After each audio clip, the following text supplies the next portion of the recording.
Assalamualaikum warahmatullahi wabarakatuh. Bismillahirrahmanirrahim. Rabbi, bila aku tak mampu menyatakan indahmu dalam puisi dan kata, maka titipkanlah kasih, cinta dan sayangmu kepada kami yang terus bersemi dalam jiwa, dalam hati, dalam lubuk sanubari kami. Amin ya rabbal alamin. Sahabat yang beriman, bagaimana keadaannya? Semoga Allah curahkan setiap langkah kita, setiap nafas kita, rahmatnya, petunjuknya, dan ridhonya kepada kita semua. Sahabat yang beriman, satu hal yang sering dibicarakan orang, yang sering memang menjadi tren pembicaraan dimanapun sudah berada, dan tetap hangat untuk kita terus segarkan, yaitu tentang pendidikan, wabil khusus pendidikan Islam. Nah, ya memang terlalu luas ini sahabat yang budiman kalau kita bicara pendidikan Islam, dan mungkin ranah saya untuk mengungkapkan untuk mengulas banyak hal tentang pendidikan Islam ini belum sampai ke sana, dan masih banyak orang-orang pakar-pakar, guru-guru kita yang luas ilmunya, yang tentunya profesional, yang banyak sekali wawasannya membicarakan itu di ranah-ranah yang ataupun di momentum yang lain. Nah, walaupun hanya sedikit saja sahabat yang budiman, ini satu komunikasi saya bersama seorang sahabat yang kebetulan sahabat ini adalah seorang dosen, dan juga beliau adalah orang yang menekuni manajemen pendidikan, ya kita anggaplah seorang praktisi pendidikan dan pengamat pendidikan. Nah, saya pernah nanya apa sih pendidikan Islam, lalu basic serta tujuannya seperti apa nih sahabat karib ini. Saya tanya seperti itu, lalu beliau ngejawab dengan santai saja. Baik, kalau kita bahas memang secara luas kurikulumnya, orientasinya, tujuannya, prinsipnya, latar belakangnya, dasar-dasarnya, dan apa cita-cita luhur yang diharapkannya, memang luas nih saudara akhi, katanya seperti itu ke saya. Namun di sini kita mencatat yang ini dekat dengan nilai-nilai kehidupan kita, nilai-nilai keislaman, keyakinan, akidah kita dalam menjalankan aktivitas, dalam menjalankan status kita sebagai seorang hamba, status kita sebagai umat Rasulullah SAW, seperti itu disampaikan. Nah, lalu lanjutnya ada 3 hal saja, sekali lagi ada 3 hal saja yang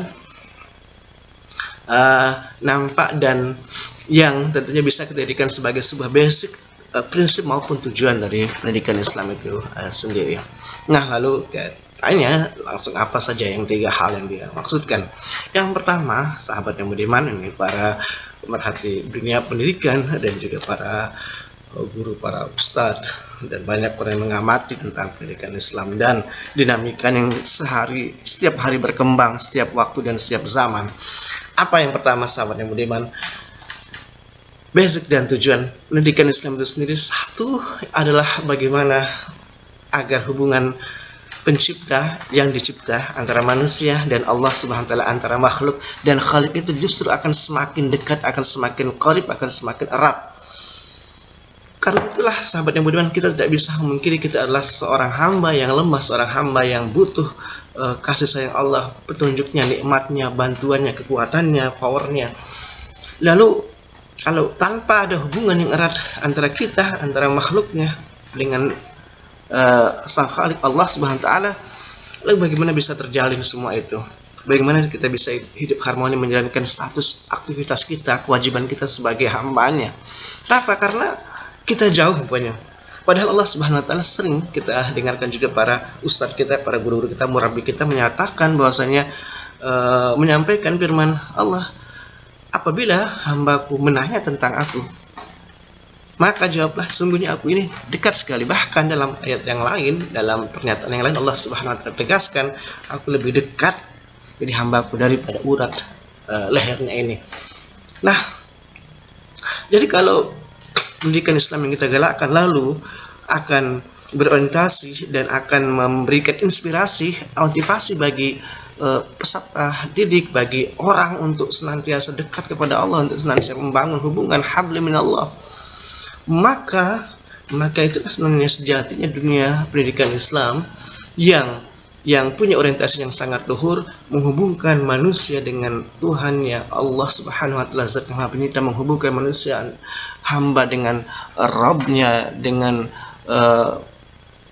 penciptanya yang tentunya maha kuasa. power kekuasaannya meliputi langit dan bumi, dan tidak ada satupun itu orang yang bisa mengingkarinya, sahabat yang beriman. Nah, jika kalau kita tanya apa sih pendidikan Islam yang terus berkembang dari waktu ke waktu, pendidikan Islam hakikatnya adalah pendidikan yang mengeratkan, yang mengokohkan, yang mendekatkan setiap waktu dan setiap saat hubungan, ya ini wasilah, hubungan koneksi antara makhluk dengan sang Khalik, ataupun antara yang dicipta dengan yang mencipta. Itu sahabat yang beriman, singkat saja mungkin jawabannya seperti itu. Yang pertama itu. Lalu apa sih yang kedua, sahabat yang beriman? Yang kedua, pendidikan Islam punya prinsip dan juga basic tujuan adalah bagaimana umat yang sudah dijadikan oleh Allah Subhanahu wa taala jadi umat akhir zaman, dan Nabi kita Nabi Muhammad sallallahu alaihi wasallam adalah nabi akhir zaman, di mana kita bisa mengikuti alur risalahnya, mengikuti petunjuknya, bisa menjalankan aktivitas amaliyah. Satu sandarannya adalah terhubung kepada sang Rasul yang mulia, pimpinan umat manusia sepanjang zaman, yang memberi syafaat nantinya pada hari kiamat, yaitu Nabi Muhammad SAW. Jadi pendidikan Islam sejatinya harus memotivasi manusia untuk beramal, untuk mengaplikasikan apapun yang dimilikinya, kemampuan kapasitasnya, dan itu sejalan dengan yang dilakukan oleh Rasulullah SAW dan tersambung sampai kepada beliau.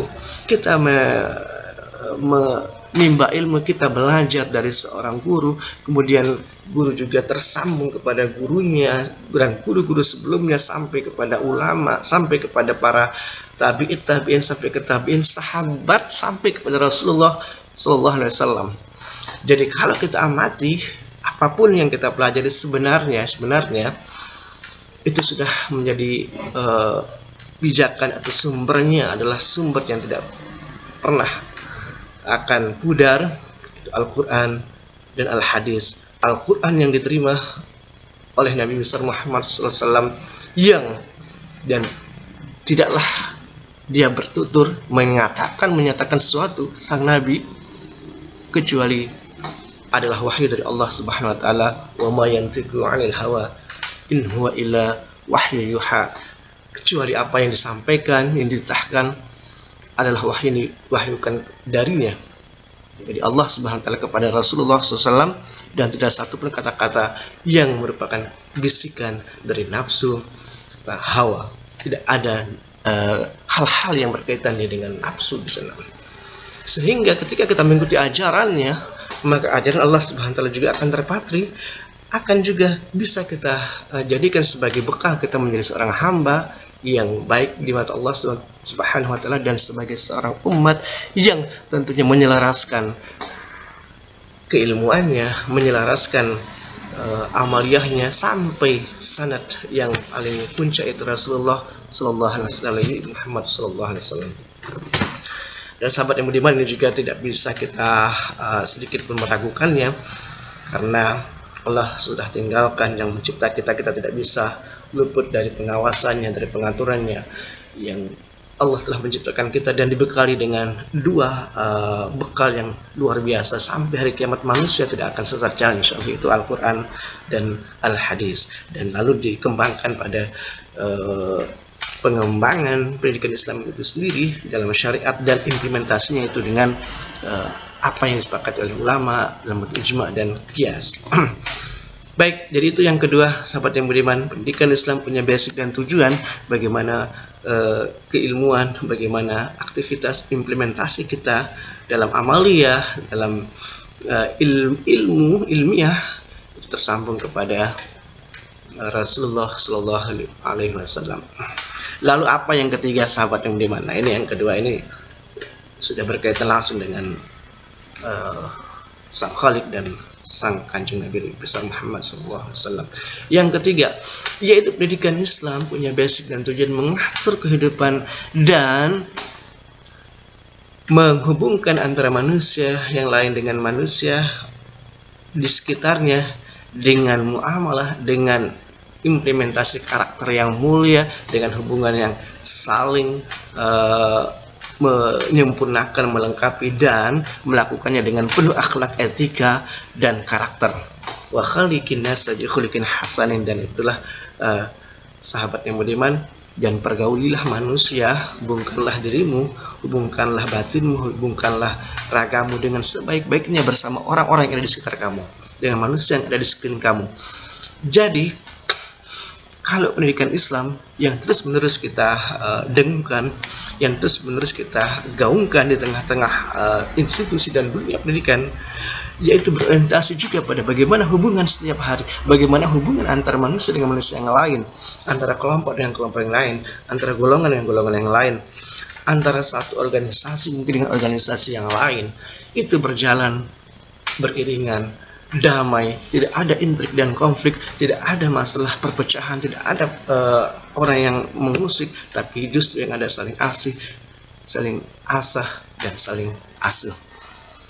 Dan tentunya ketika kemampuan kita menyelaraskan kehidupan kita, kemampuan kita untuk bergaul, kemampuan kita untuk saling hidup sejalan dengan yang ada di sekitar kita, damai, walaupun tentu kita tidak bisa menafikan adanya kadang problem intrik kecil ataupun permasalahan-permasalahan, problem-problem, tapi yang jelas pendidikan Islam menuntut kita untuk saling berbuat kebaikan. Karena ketika kamu berbuat kebaikan, maka Allah Subhanahu wa Ta'ala mencintai dan akan membalas kebaikan yang kamu lakukan, termasuk kebaikan yang kamu tebarkan, yang kamu bagi, yang kamu lakukan bagi kehidupan yang ada di sekitar kamu.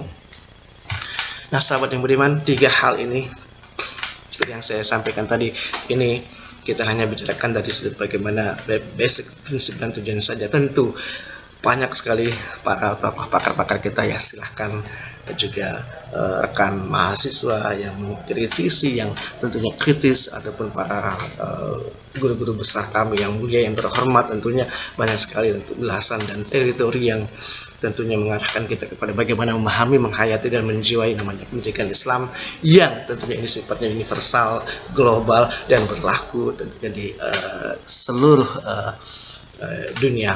Dan inilah sahabat yang beriman, pagi ini yang bisa Al-Faqir saya sampaikan, dan semoga manfaat adanya. Adallahu iyyakum ajma'in. Wassalamualaikum warahmatullahi wabarakatuh, dan sampai jumpa.